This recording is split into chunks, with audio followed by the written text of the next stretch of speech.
Connected to 1 plus 3G.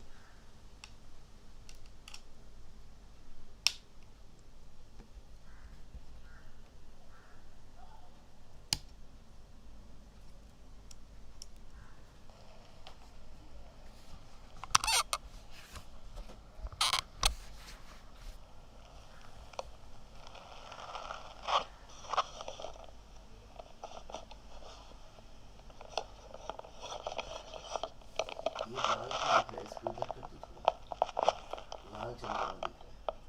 White करना है। हाँ वाइट करो, लाल तो पीला है। पीला बोल रहे पीला क्यों? आपने आप रंग बदल सकते हैं इसमें। अच्छा मैंने कहा शायद इसकी कर दो वाइट।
Morning chanting page 2। यो सो भगवान सम्मा संबुद्धो स्वागतो येन भगवता धम्मो सुपटिपन्नो यस्य भगवतो सावक संगो तमयं भगवन्तं सधम्मं ससङ्गं इमे सकारे यथार्हन् आरोपिते पूजयामा साधुनो भन्ते भगवा शुचिरपरिनिभूतोऽपि पश्चिमा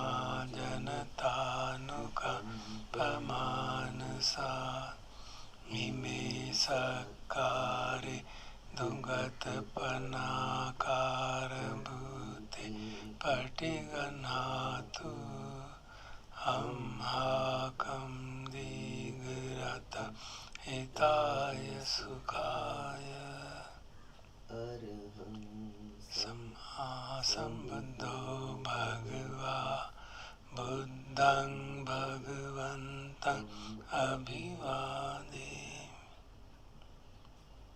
स्वागतो भगवता धम्मो धम्मं नमस्सामि सुपटिपन्नो भगवतो सावक संगो संगं नमामि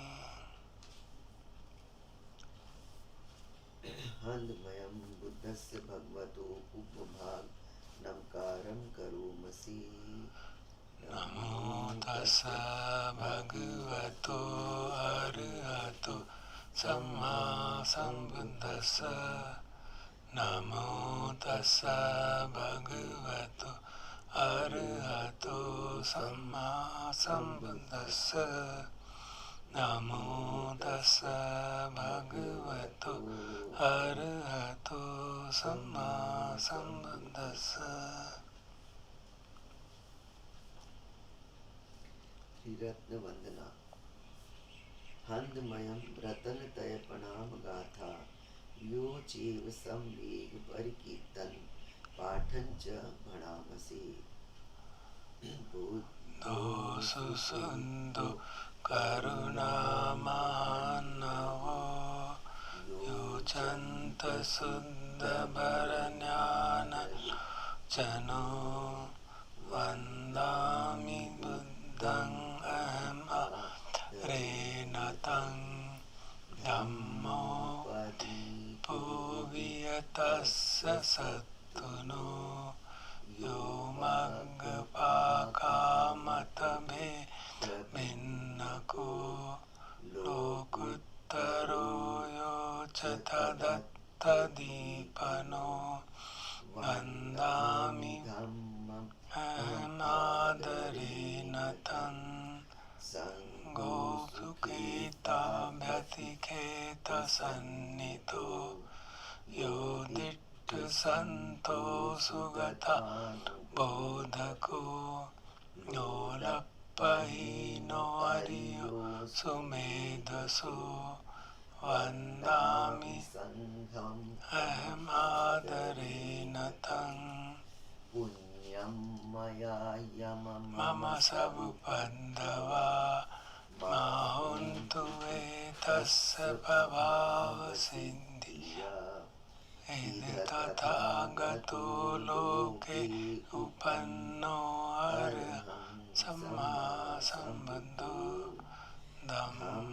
धम्मोपदेशितो नियानिको उपसम्मिको परिनिब्बानिको सम्बोधगामी सुगतः भवेदितो मयं तं धम्मं श्रुत्वा एवं जानामा जातिभि दुःखा जराभि दुःखा मरणमपि दुःखं सुखपरिदेव दुःख दोमनस्य उपायासापि दुःखा अप्रियैहि संप्रयोगो दुःखो प्रियैहि विप्रयोगो दुःखो यमपि इच्छं न लभते तमपि दुःखम् संकित्तेन पंचोपादानखंडा दुःखा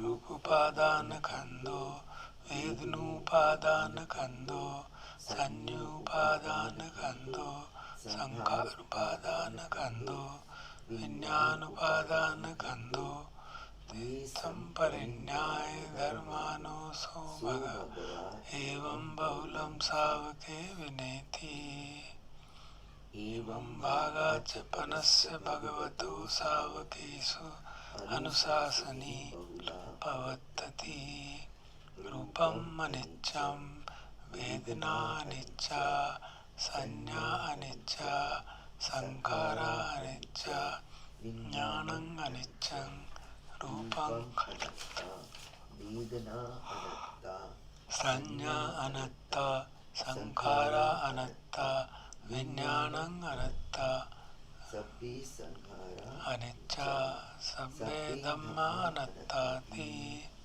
ते मयङ्गोति नामहा जात्या जरा मरणे शोके परिदेवे दोमनस्ये उपायासे दुःखो तिन्ना दुःख परेता अप्पेव नामिमस्य केवलस्य अंतक्रियाय सम्मति परिनिब्बतं पितं भगवन्तं शरणं गता धम्मं च संघं च तस्य भगवतो शासनं यथा सति यथा बलं मनसि करोमा अनुपटिपजामा शासनो पटिपति मस्य केवलस्य दुःखखण्डस्य संवत्ततु।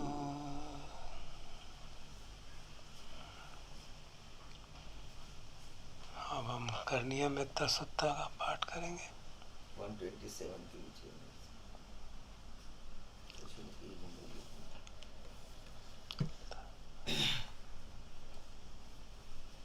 Page 127.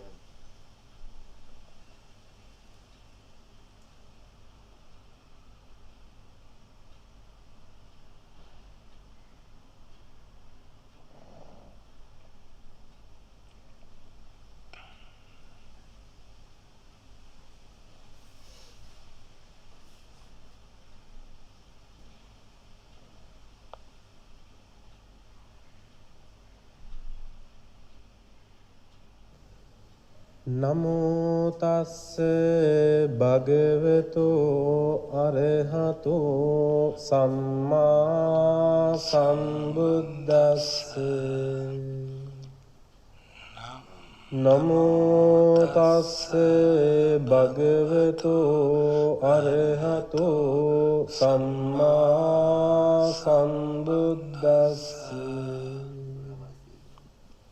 නමෝ තස්ස භගවතු අරහතෝ සම්මා සම්බුද්දස්ස කරණීය මත්ත කුසලේන යං තං සුතං පදං අபிසමිච්ඡේ සක්කෝ ජුච සූජුච සුවචෝ තස්ස මුදු අනතිමානි සන්තුස්ස කෝච සුභරෝච අප්පකිච්චෝච සල්ලෝකෝත්ති සන්තින්ද්‍රියෝච නිපකෝච අප්පගබ්බෝ කුලේසු අනනුගිද්දු නච කුද්දං සමාචරේ කිංචි යේන විඤ්ඤෝ කරේ උපවදෙය්‍යං සුඛිනෝ වාකේමිනෝ හොන්තු සබ්බේ සත්තා භවන්තු සුඛිතත්තා යේකේචිපාන භූතත්ති තසාවා ථාවරාවා අනවශේෂා දීගවායේ මහන්තාවා මජ්ජිමාරස්ස කානුකතුනා දිඨාවායේව අද්දිඨා යේච දුරේ සංති අවිදුරේ භූතාවා සම්භවේසීවා සබ්බේ සත්තා භවන්තු සුඛිතත්තා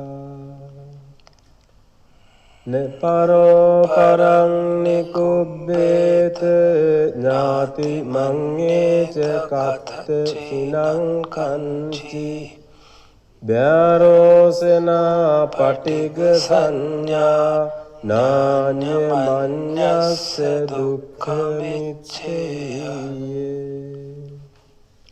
මාතායතා නියං පුත්තං ආයුසා ඒක පුත්ත මනුරක්ඛේ එවම්පි සබ්බ භූතේසු මාන සම්භාවයේ අපරිමානං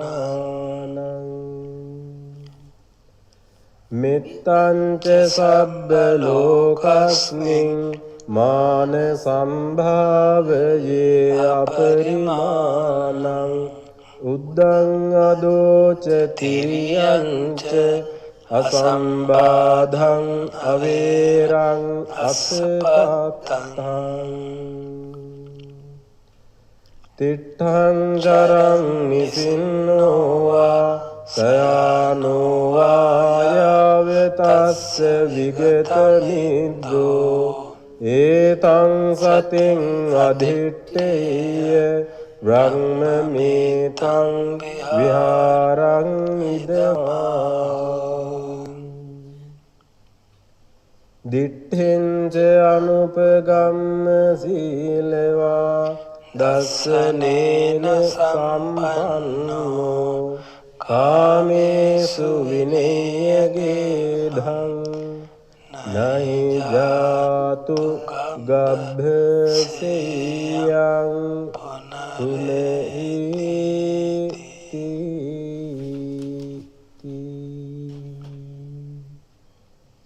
ඒතේන සච්ච වජ්ජේන සොත්ත පතිතේ හෝතු සබ්බදා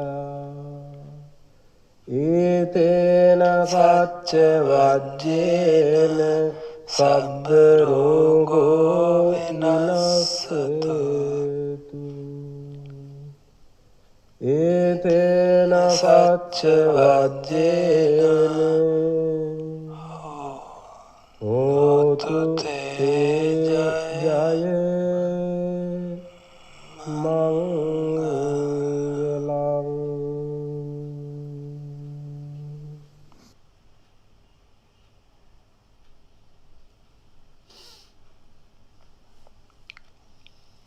We'll now meditate and listen to a reflection by Luang Por Sumedho on home is where we can relax.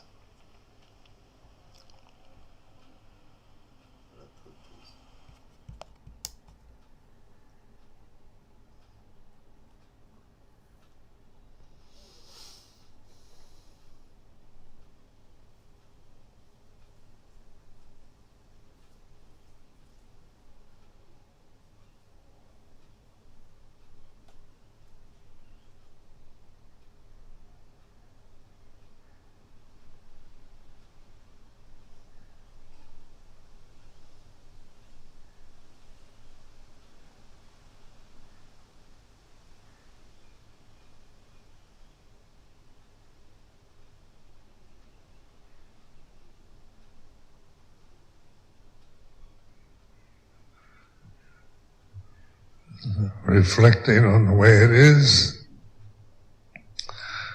The title of this retreat is on a sign behind me, guiding our heart home. What does this mean?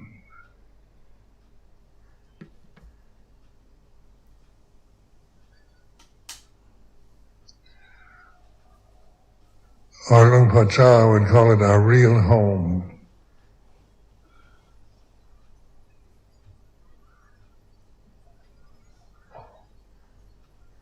So, this word, English word home, means where we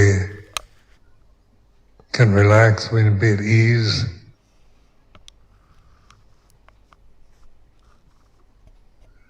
And so, this emphasis on reflective awareness is just this simple style of being the knower, the witness to the feelings, to the body, to the conditions, to the habit patterns. This awareness is home. It's where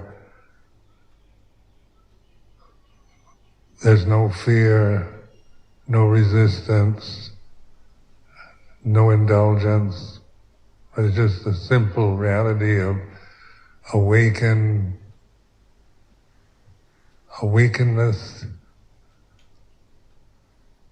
and then this reflective ability, the nature of Bhutto is reflecting on the way it is.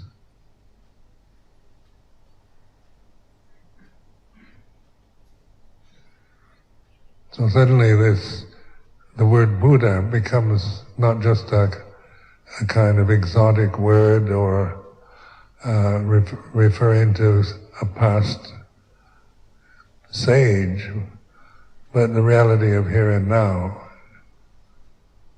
It's using the word, not clinging to it, because the word itself is sankhara, comes and goes.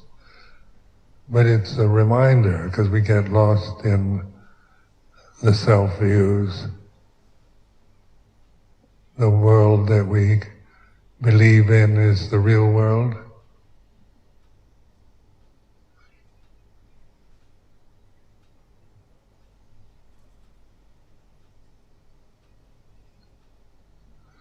So in awareness, be aware of, like being aware of thinking. This is the very direct path. Thinking is a habit we've developed. It's an acquired habit. You're not born thinking. But thinking takes us to all levels of elation, depression, confidence, lack of confidence, sense of, I am my thoughts, I am my memories, I have these desires, they're what I am, I'm this kind of person. That's all thinking. But pure awareness isn't a thought. So in discerning, before you think, before you create a thought, there's awareness. So this intentional thinking, I am a human being, is an exercise in recognizing, affirming the path of non-suffering before you think the personal pronoun I.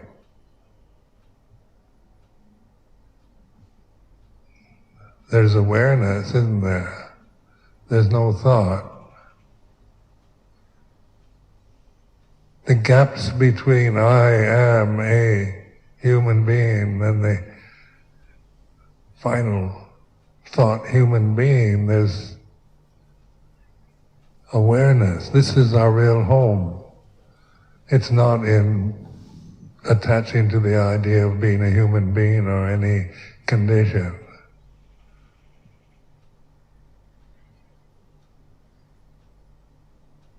So it's here and now. It's not created.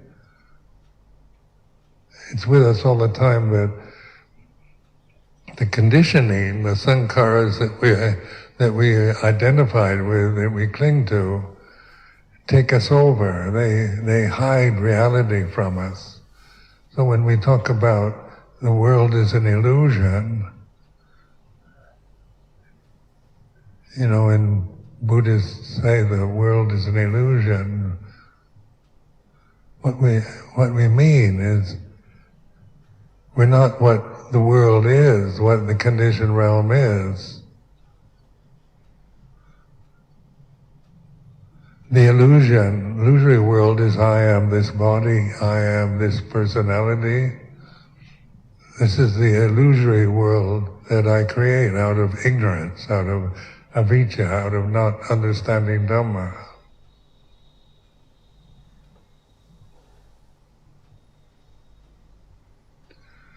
So what people call the real world is an illusion. Because we're just thinking of tomorrow is the end of the retreat. We separate, what comes together must separate, and we go back to our real life, our daily life, the real world, and the world that, the retreat is just a memory. After the retreat, what will the retreat be for you? You remember it. It's a memory.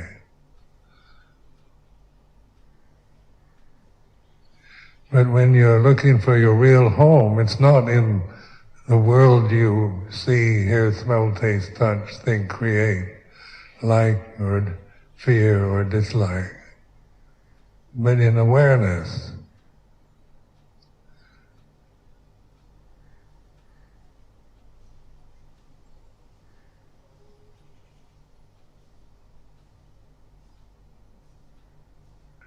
So in this retreat, guiding our heart home,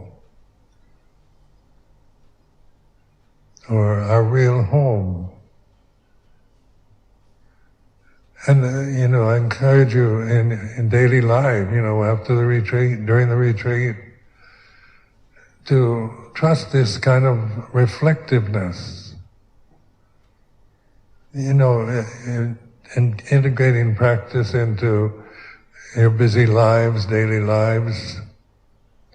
This is if you think of it just sitting down and getting samadhi, then it's difficult because you see the rest of your life is non-practice, and practice is relegated to sitting posture or formal meditation techniques. So sometimes this is the bewildering question at the end of a retreat. How do I integrate mindfulness into my family life, into my working life?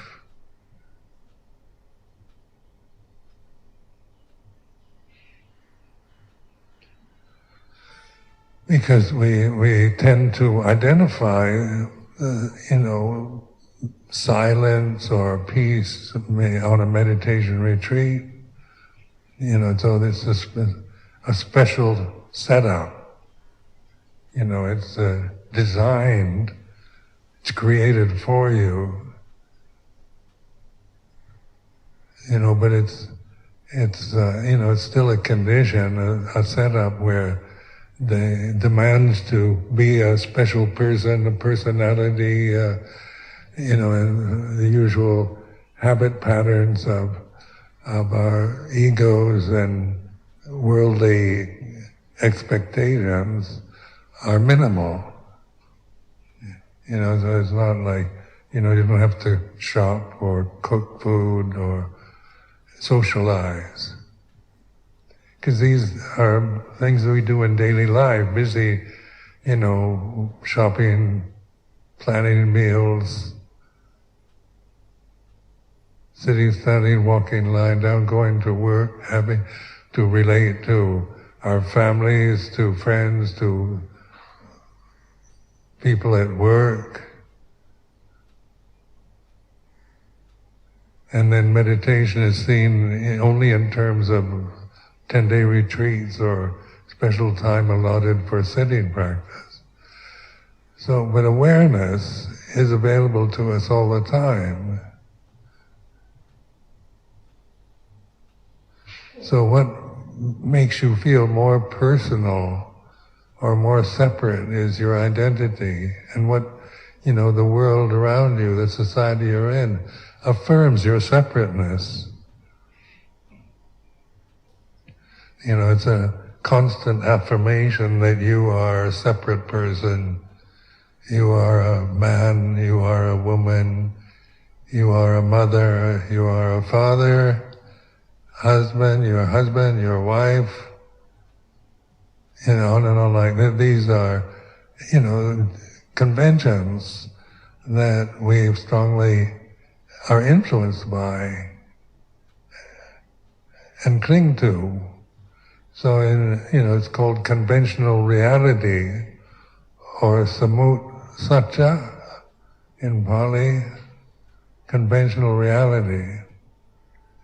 But conventional reality is not the real world, it's a convention, it's the illusory world that we live in as a separate person, separate form.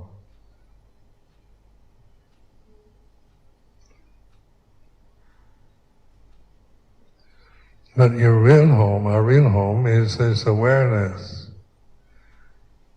And so this continuous reminder, when you're not what you're thinking, when you start thinking about yourself, as a man or a woman or a mother or a father and so forth, reflect that these are perceptions, concepts that you create that create this sense of separateness.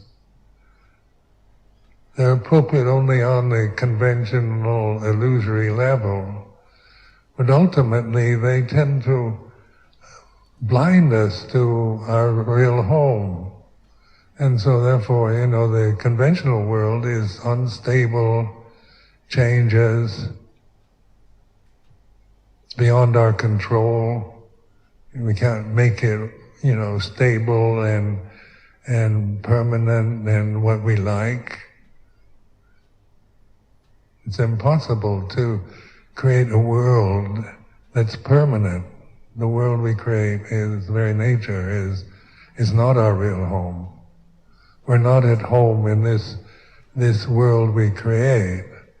There's a lot of things to fear or suffer from anxiety, from the critical mind, because we see imperfections in our egos. We're aware of our own weaknesses and flaws. We're critical of others because they aren't living up to our standards, or they do things wrong and irritate us. We see, the world outside is an irritation, frustration. We look at ourselves in a critical way.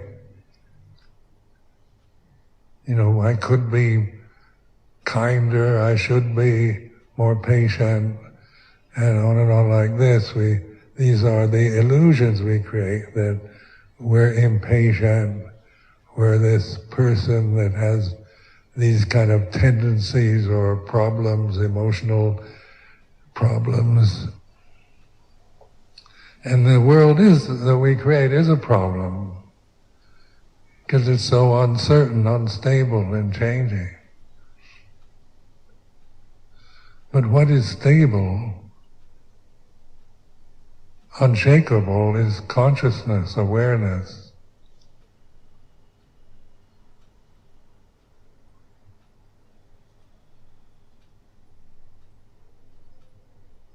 So awareness of conventional reality is not criticizing it.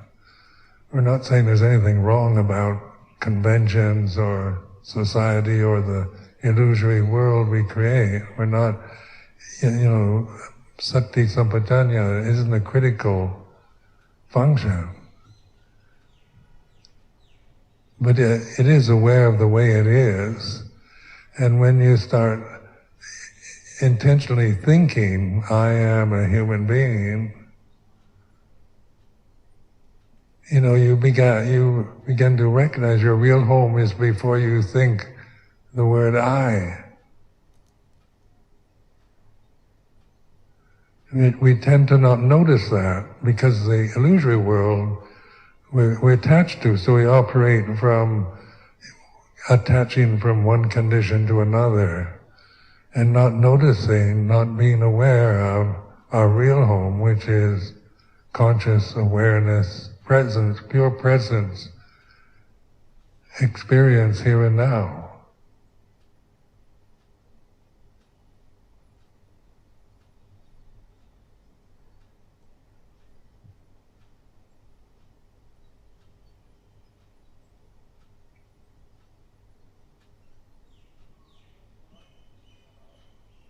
When I think of my real home, I think, I was born in Seattle, Washington, United States. Is that my real home? I haven't lived there for 60 years. But still, the thought of, birthplace holds some kind of, has its effect on consciousness. So none of you were born in Seattle. So when you think of your birthplace, you observe when you think of where you were born. And it's like this sense of having born and been raised, educated in this one place is a memory, a perception.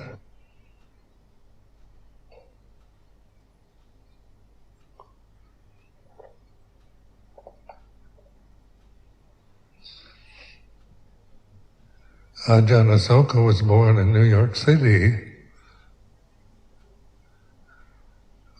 but he identifies with where he grew up, was in Switzerland, so he says, where does he belong? In conventional terms. I don't think he creates a problem about this, but just pointing out how we identify with our nationality.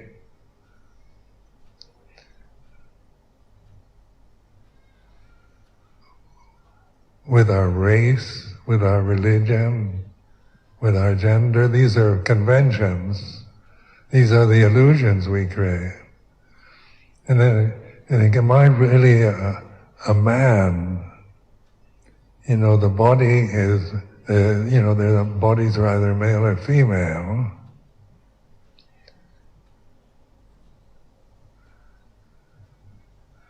So thinking, I am a man, or I am a woman, deliberately think that. Just to see, before you think I, the gap between I and am, the gap between A and man or woman, when you finish thinking man or woman, there's still awareness. What is your real home then? Is it identifying with the gender of the body?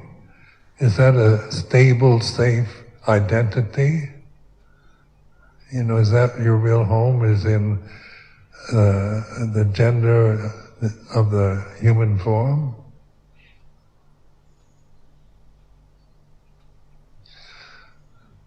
So some people have transgender,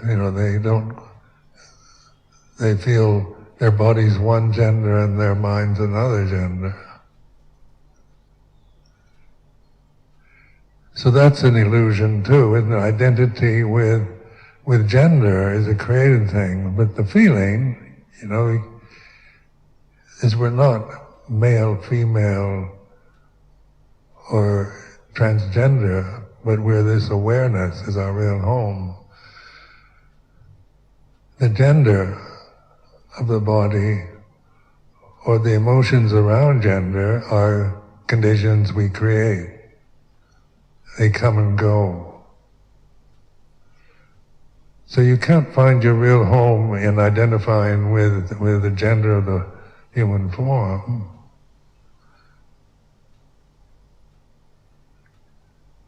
Because you can create any problems around gender, which is superior, male or female. Then we have, views about patriarchal forms or matriarchal forms or equality, so it becomes causes, identities, feeling, superior or inferior. But what is aware of the feeling of being superior to somebody else or inferior to somebody else? Or being equal, and even the sense of the perception of equality is a condition. But what is our real home that isn't about equality or superiority or inferiority is awareness. And that's unitive. We all have the same awareness. It's not mine is superior to yours, because I've been a monk for so long.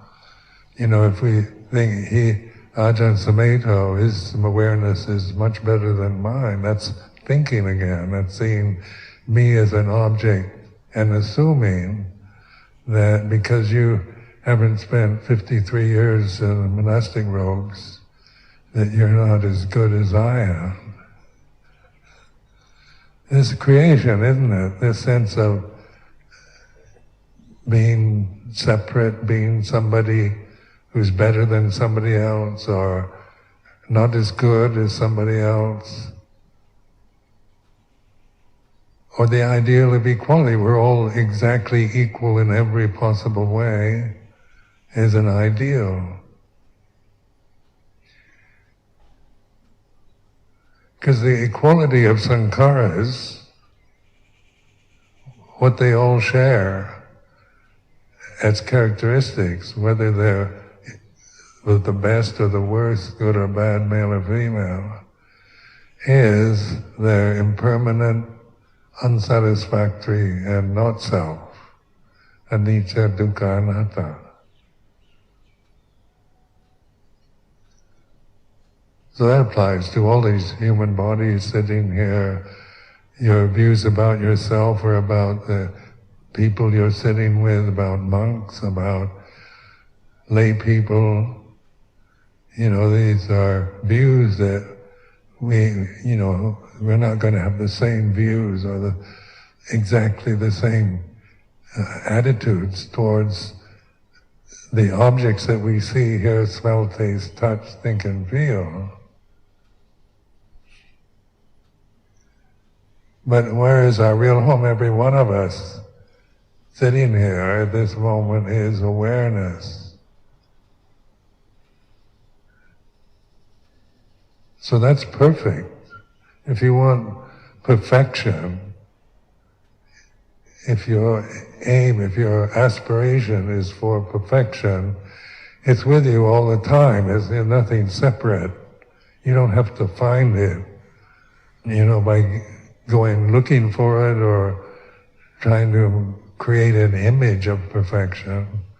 This awareness itself, consciousness, is perfect. And that's our real home. So it's stable and safe. Where what's not your real home is your body, because it's subject to so many other conditions. You can't find any real stability in it. In just the health of a human individual form. You're subject to weather changes, to epidemics, and we all have to get old. No matter how much of a health addict you might be, and trying to maintain good health, it still gets old and gets sick and dies. But our real home can't be a physical body, because if it's your real home, then it's a safe place to be. But the physical body is not a safe place. It's too subject to other conditions that that are beyond our control.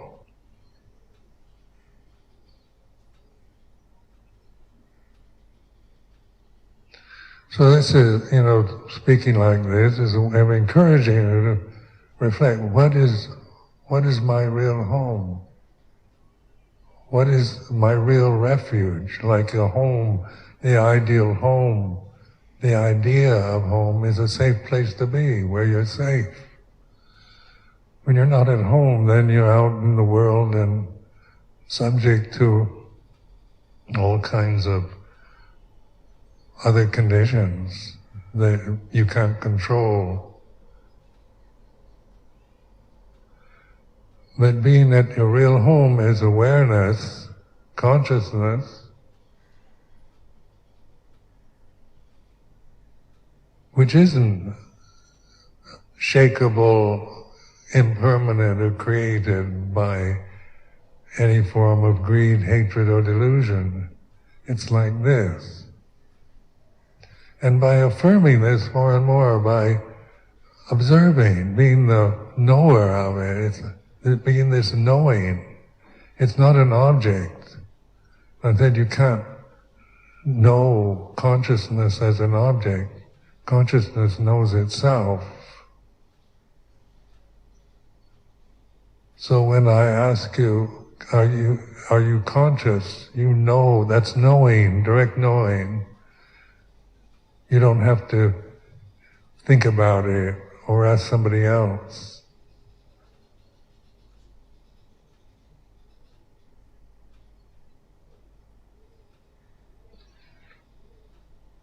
But then when I ask you, are you conscious? You say yes, then you start thinking of consciousness is in my brain, or I am this physical form is me and it's conscious. We start creating identities, habit patterns of grasping the five khandhas,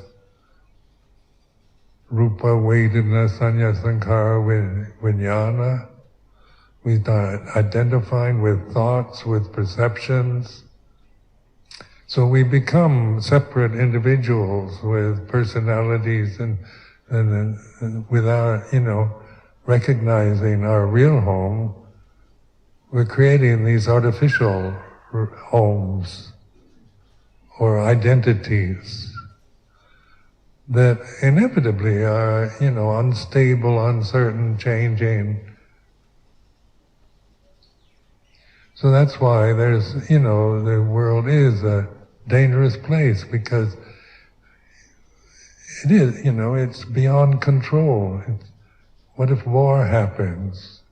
Now in world news, President Trump took the American forces out of Syria protecting the Kurds, and so the Turks have been bombing the Kurdish part of Syria, and Donald Trump's given the Turkish president kind of rights to invade Syria. And just think of these people in Syria, these Kurds are subject to bombing, to attacks, to invasion.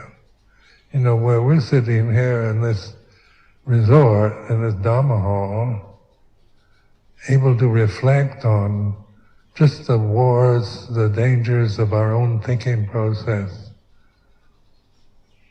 But at this very time, the people in that part of the world are, women, mothers, children, families fleeing, refugees, all kinds of fears that come from this basic delusion. Is our real home, identity with being Kurds, identity with being Turks,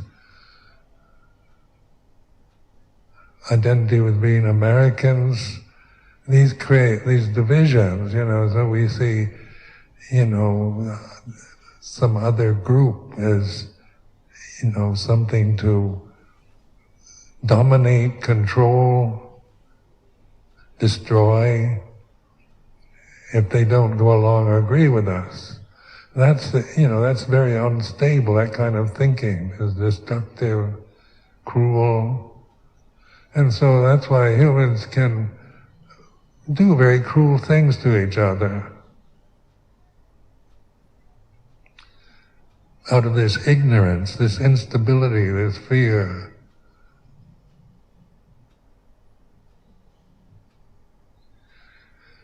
But our real home, whether we're Turks, Kurds, Americans, Thais, these are adopted identities. That's not our real home is the same. Conscious awareness. The same for all of us. It's not just for Buddhists.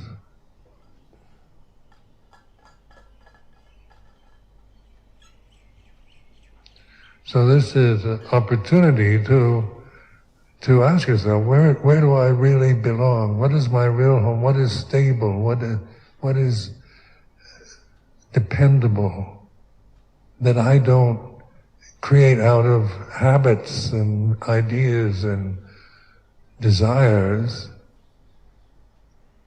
What transcends desire at this very moment is awareness. So the second noble truth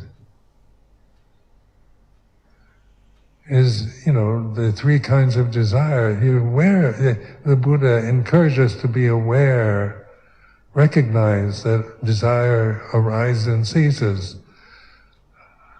Like the personal pronoun I. You think one letter in English grammar, and you think I, and then it's gone.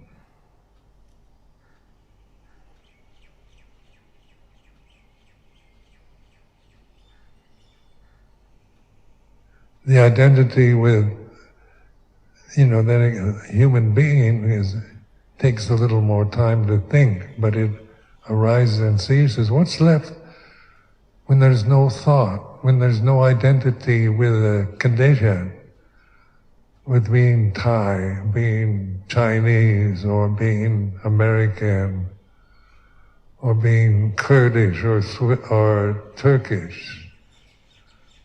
What is it that all human beings recognize is awareness? Whatever language you may speak, languages are all conditions. They're all sankharas.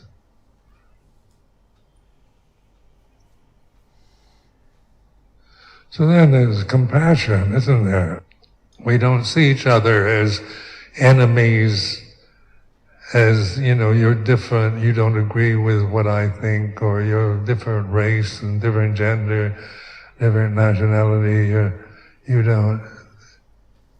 not a Buddhist, or so there's something separate and I can't trust you. We see each other in terms of liking or disliking, approving or disapproving, being better than or not as good as. But this way of reflection, where our real home is one. It's only one home for all of us. It's perfect. So that's awareness. When you identify with your bodies, with your views, opinions, emotions, those are all imperfect. You can't perfect sankharas. Sankharas, some are better than others, admittedly. That's what they do. They're not equal in quality and form, but they all have the same three characteristics, anicca, dukkha, anatta.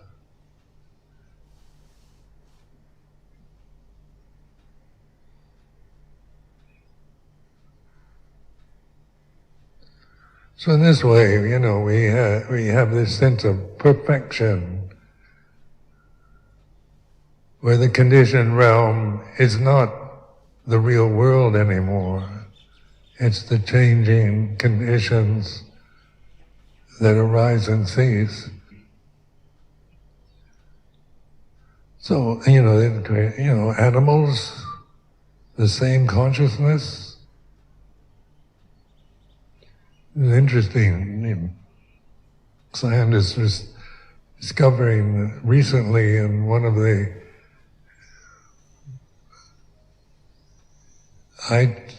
videos is, they discovered fish feel pain. This is like a new scientific discovery. Imagine that fish don't feel pain. Have you ever gone fishing? And do fish just, grab onto a hook and docilely you can reel them in and they don't feel anything? I used to, when we moved to Chithurst, 1979, where the nun's cottage is, we didn't have that at the time, we just had Chithurst House. And there was an old couple, an old English couple that lived in what is known as the Aloka cottage, where the nuns live.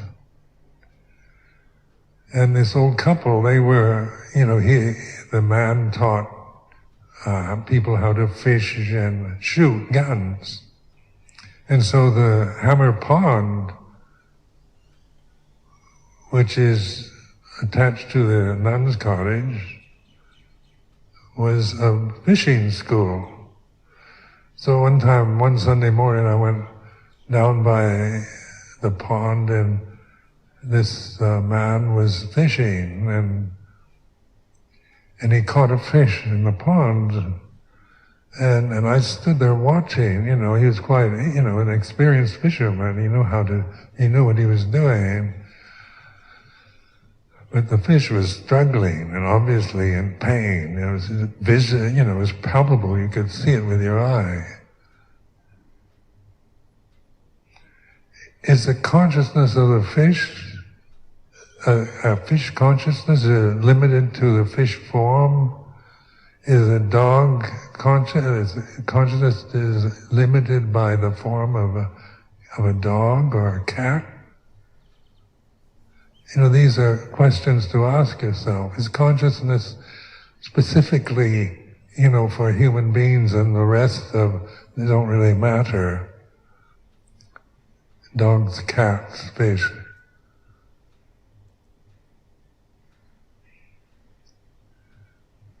But the real home for all created conditions is awareness, consciousness. And as humans, what we call the Buddha mind, or the Buddha nature, or this Buddho, is this gift of reflecting on the way it is. So like fish have to follow the conditions of instinct, their consciousness, same consciousness, but their form is different, their species is different, they don't speak our language,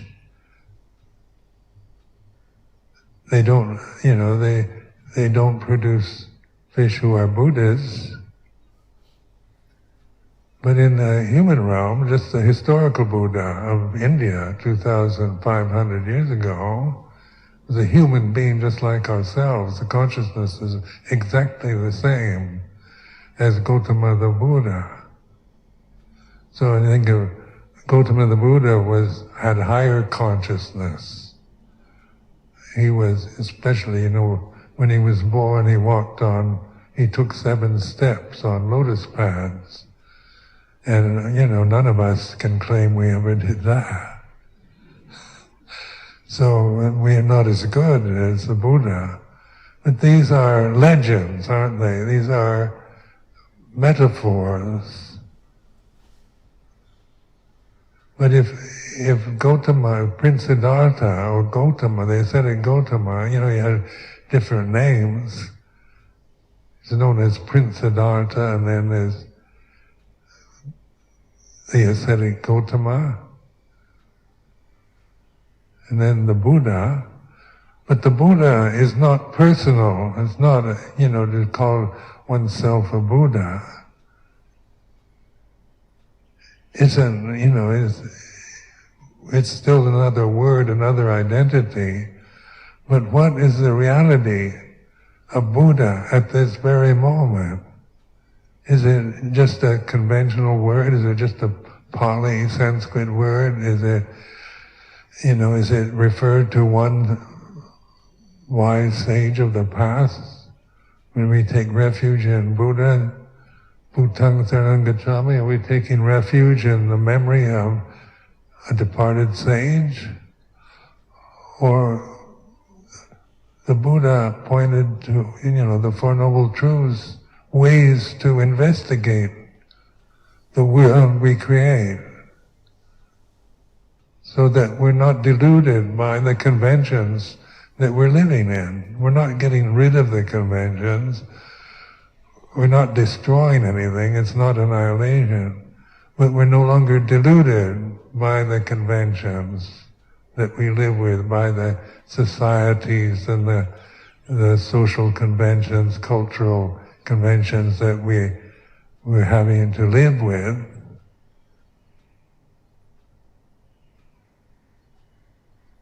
So then from consciousness comes metta, karuna, mudita, upekkha, the Brahma Viharas. So these 4, divine abodes, translated into English, the divine abodes, they come from the perfection of Dhamma. Does an arhat, does he lack compassion? Does he not experience joy at the goodness and beauty of the world, the others around? So metta and upekkha are baramis, in the structure of Theravada Buddhism with 10 baramis. The last 2 paramitas or virtues are metta, karuna. And then he used to ask myself, what happened to metta and upekkha? What about karuna and mudita? They're not included in the paramis. So awareness, aware of itself, is loving kindness. Like love is a unitive. Metta is unitive. It's not discriminating, preferring one condition over another. Upekkha is peace. So, in our own experience through meditation, through mindfulness, we experience metta, loving kindness, unconditioned love, and upekkha, peace, equanimity. And then there's relating to the world around us, to the conventional forms, including our own physical form. We have metta for us, ahang sakita homi. We have metta, we start with this experience right now, which we call ourself. So it's non-critical, isn't it? Ahang sakita homi is awareness of the body, of the states of mind, of the habit patterns, emotional habits you have. It's not criticizing them. It's not judging you by your thoughts or emotional habits or tendencies or your appearance. So ahang sakita homi is not, it's not about judging or approving or liking, but it's accepting like this. All conditions are impermanent.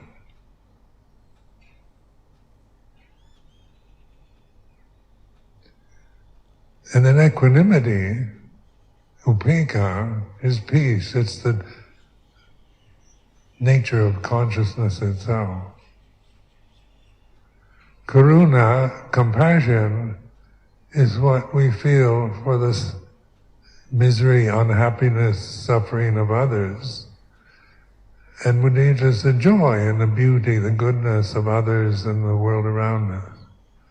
So karuna mudita, how we express through our forms, how we relate to the world, to the society we're living in.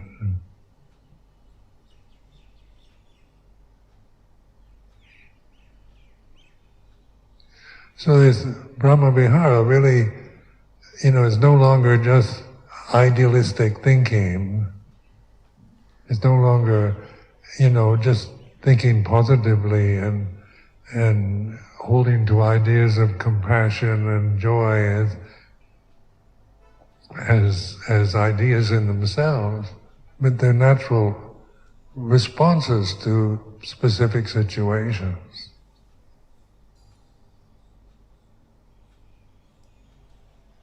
So I encourage you when I speak like this, when I talk like this, it's not doctrine I'm trying to impose upon you, but it's, encouragement to trust your awareness, this teaching, this encouragement that I repeat endlessly. Because when you think about yourself, you can't trust it. You can't trust yourself as a person, because it's very changeable. But what you can trust, no matter what state you're in, is awareness. It's like this. The first question this evening.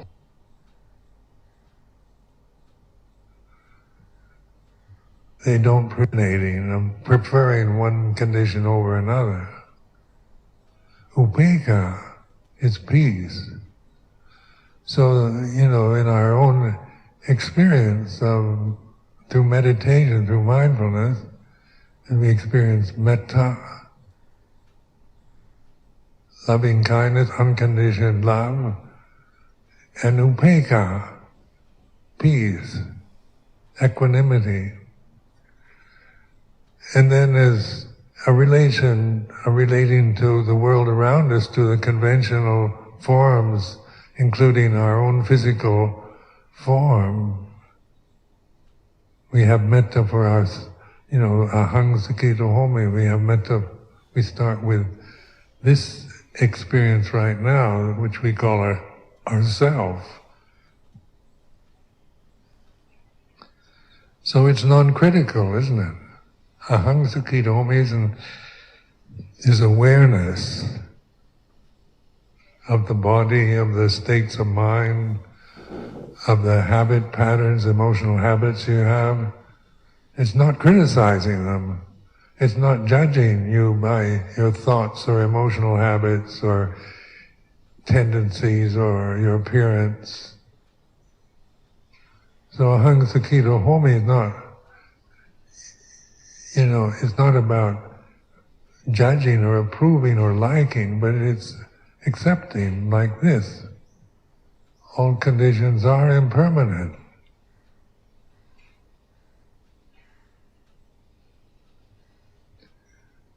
And then equanimity, upekkha, is peace. It's the nature of consciousness itself.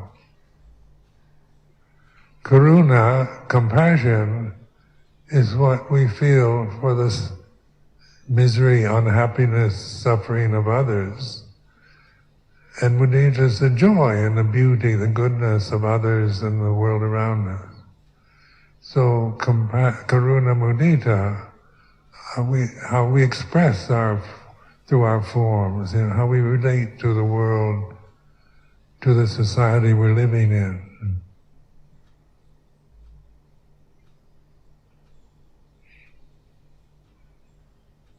So this Brahma Vihara really, is no longer just idealistic thinking. It's no longer, just thinking positively and holding to ideas of compassion and joy as ideas in themselves, but they're natural responses to specific situations.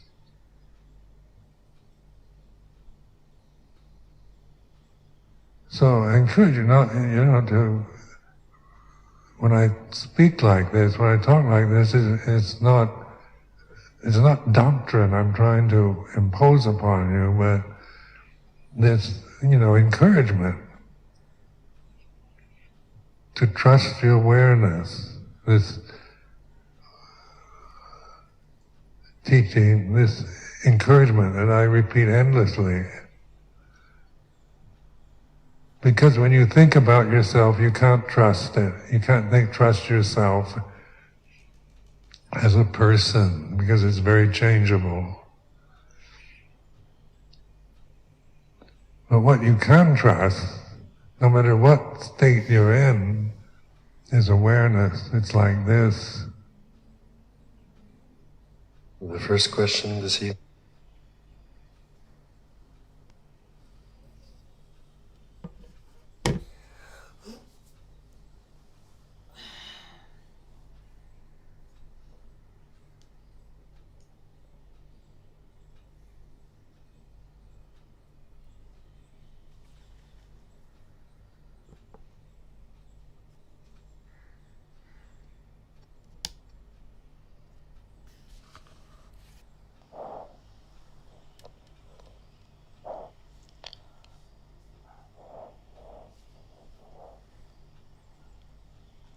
थोड़ी देर ब्रह्म विहार मेत्ता ब्रह्म विहार का अभ्यास करते हैं.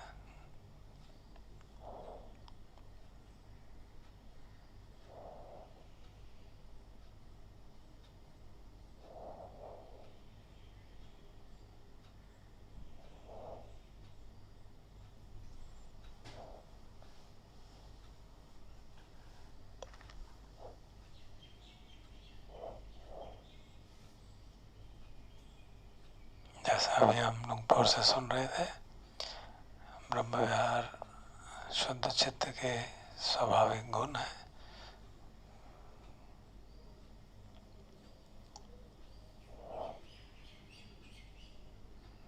सबके प्रति सद्भावना का भाव जो मैत्री कहलाता है, और वही सद्भावना किसी दुखी को देख के करुणा में बदलती है, किसी सुखी को देख के वो मुदिता में बदलती है, मुदिता का रूप लेती है।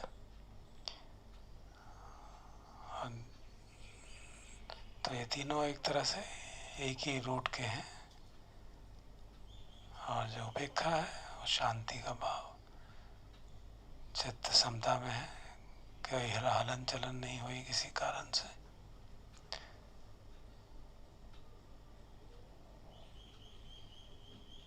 तो ये सभी शुद्ध चित्त के स्वभाव हैं। जैसे जैसे हमारा साधना करने से चित्त शुद्ध होता जाता है तो ये स्वतः ही प्रस्फुटित होते हैं, और जैसे हम अभ्यास करते हैं इनको बढ़ाने का तो उससे भी चित्त शुद्धि की ओर बढ़ता है। तो दोनों तरफ से काम करते हैं। ये नहीं कि हम इंतज़ार करें कि हमारा चित्त जब पूरी तरह शुद्ध होगा तब जाके अभ्यास करेंगे, तब तो अभ्यास की आवश्यकता नहीं रहेगी।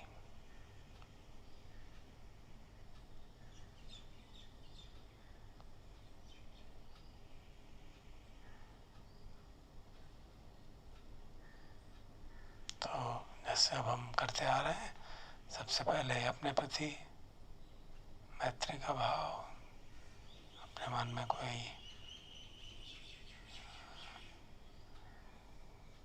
चिंता हो, दुख हो, परेशानी हो, कोई रोष हो किसी बात का, उसको ध्यान करके मन में ये भाव जगाते हैं कि मैं वैर से मुक्त हूँ, द्वेष से मुक्त हूँ, दुर्भावना से मुक्त हूँ, चिंता से मुक्त हूँ।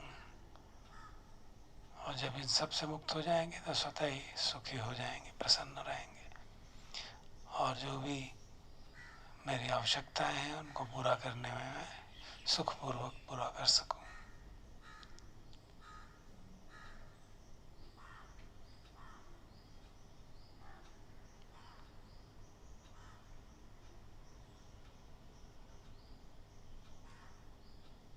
शरीर की ओर भी ध्यान रखते हुए मन में ये भाव जगाते हैं, अंगवीरोमि अव्यापञ्जोमि अनिगोमि सुखी अत्तानं परिहरामि।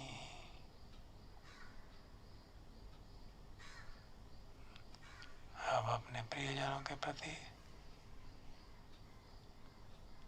मम माता पितु आचार्या च ज्ञातिमित्ता च सह ब्रह्मचारिणो च अविराहोन्तु अव्यापज्जाहोन्तु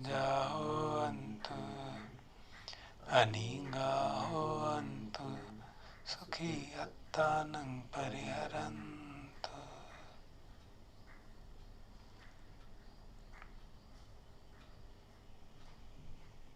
मन में सभी का चित्रण करके उनके प्रति मैत्री का भाव जगाते हैं।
सुखी अत्तानं परिहरन्तु।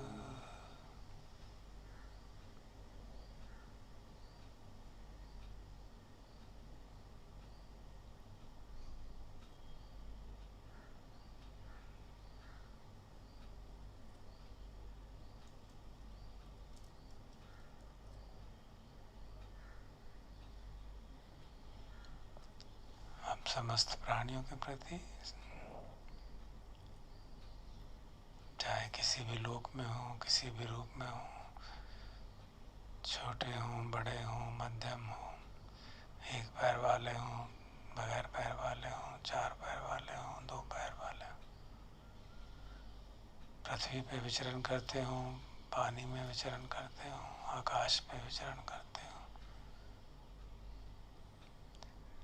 चाहे भावाग्र में हो, चाहे किसी भी लोक में हो, नीचे के सबसे नीचे के लोक में हो, सभी के प्रति शुभकामना कि सभी वैर से मुक्त हों, द्वेष से मुक्त हों, चिंता से मुक्त हों, अपना ख्याल सब ठीक से रख पाएं। सम्बे सत्ता सम्बे पाना सम्बे भूता सम्बे पुंगला सम्बे अत्ता भाव परियापन्ना सम्बाइत्यो सम्बे पुरुषा सम्बे अरिया सम्बे अनरिया सम्बे देवा सम्बे मनुष्या सम्बे विनिपातिका अवेरा होन्तु अव्यापञ्जा होन्तु अनिगा होन्तु सुखी अत्तानं परिहरन्तु।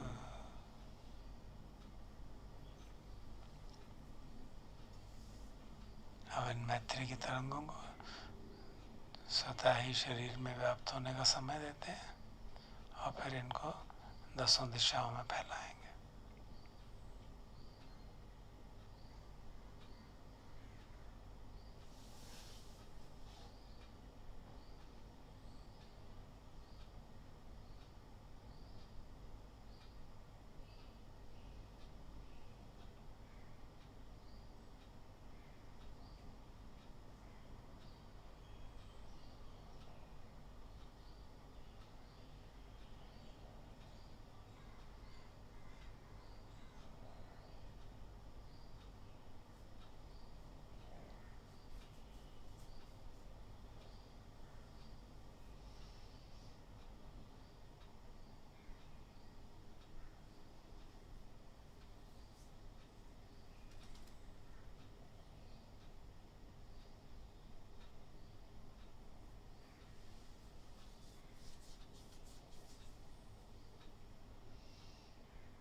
सहगतेन चेतसा एकं दिशं परित्वा विहरति। तो एक दिशा में मैत्री चित्त को व्याप्त करते हैं, सामने की दिशा में, उस दिशा में जो भी जिन किसी को हम जानते हों उनके प्रति मैत्री का भाव मन ही मन, तरंगे स्वतः ही उस तरह फैलने लगती हैं। जितना भी फैले, कोई जोर जबरदस्ती नहीं करेंगे, बस मन का ध्यान उस तरफ लगा देते हैं।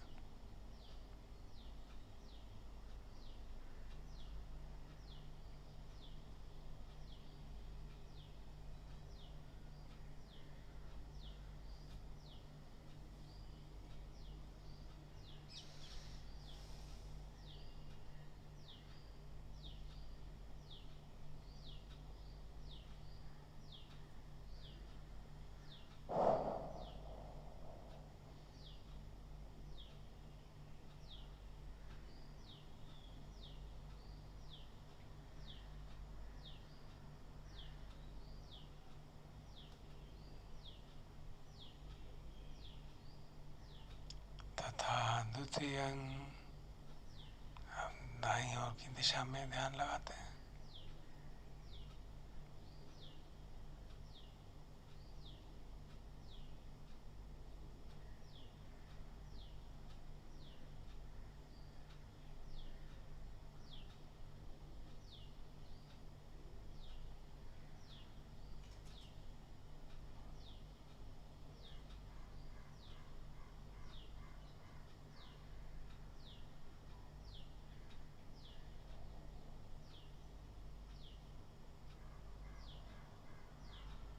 तथा तृतीयं, पीछे की दिशा में।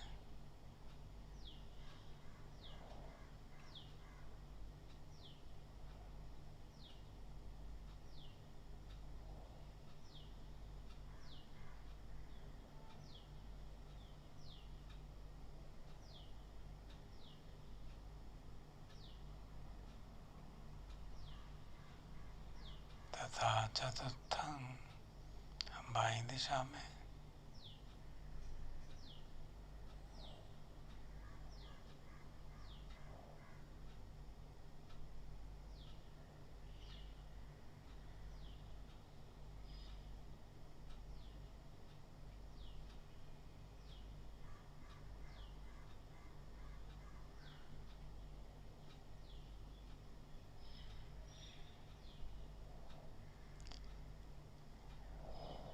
युद्धम अधोतिरियं सम्भति सब्बतताय सब्भावन्तो लोकम। इसी प्रकार ऊपर की दिशा में, नीचे की दिशा में और आड़े तिरछे चारों दिशाओं और दसों दिशाओं में सभी तरफ अपने प्रति और सबके प्रति, सभी लोकों में रहने वाले लोगों के प्रति मैत्री का व्यवहार करते हुए चित्त की मैत्री फैलाते हैं।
सहगतेन चेतसा विपुलेन महंगतेन अपमानेन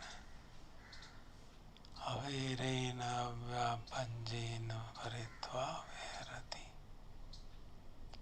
तब हम कह सकते हैं कि हम महान, विपुल, असीम मैत्री के साथ सारे दिशाओं को व्याप्त कर विहार कर रहे हैं, बगैर किसी द्वेष के, बगैर किसी वैर के।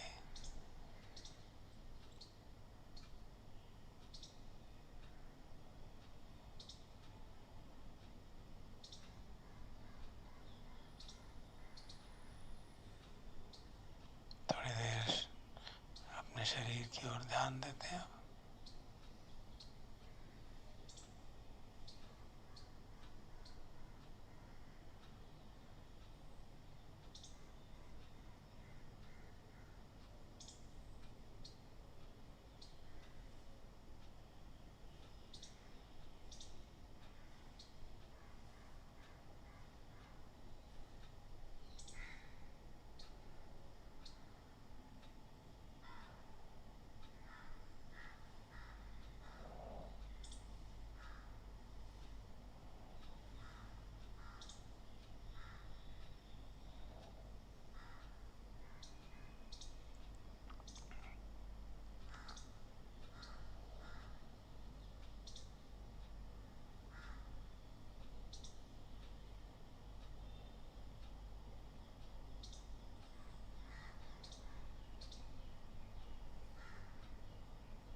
प्रसन्नता बनी रहे,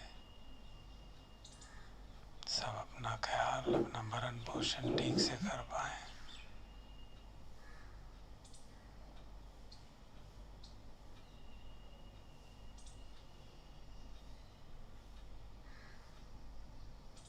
भवतु सर्वमङ्गलं रक्षन्तु सर्वदेवता सर्वबुद्धानुभावेन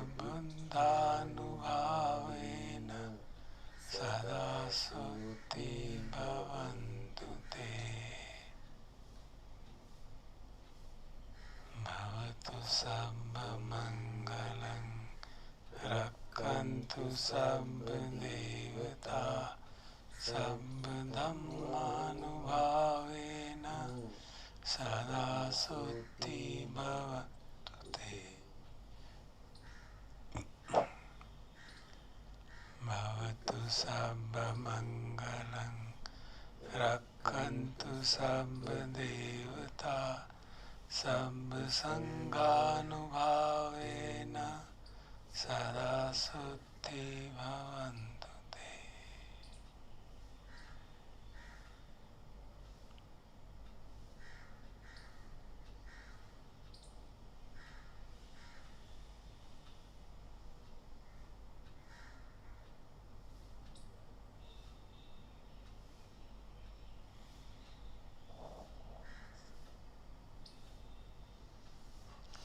अरहं सम्मा सम्बुद्धो भगवा बुद्धं भगवन्तं अभिवादेमि। स्वागतो भगवता धम्मो धम्मं नमस्सामि।